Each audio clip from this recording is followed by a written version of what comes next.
positive છે plus છેડો છે બરાબર નેગેટિવ પાવર ક્યાં ગયો આ સ્વિચમાં ગયો અને સ્વિચમાંથી નીકળી અને સીધો લેમ્પમાં આવ્યો લેમ્પમાંથી નીકળી ફરી પાછો ક્યાં આવ્યો નેગેટિવમાં આવ્યો એટલે પ્રવાહ છે એ પ્લસ થી થઈ અને ક્યાં જતો માઇનસ તરફ જતો હોય બરાબર અત્યારે સ્વિચ છે આપણે મૂકી છે તો જો સ્વિચ ઓન છે બરાબર એટલા માટે પ્રકાશિત થાય છે ઓફ કરી નાખે જો ઓફ કરી નાખી તો પણ હવે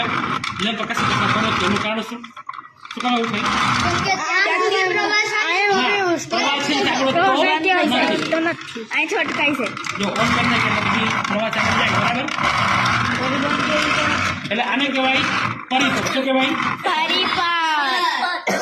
હવે પરિપથ છે જો આજથી હું આને કાઢી નાખું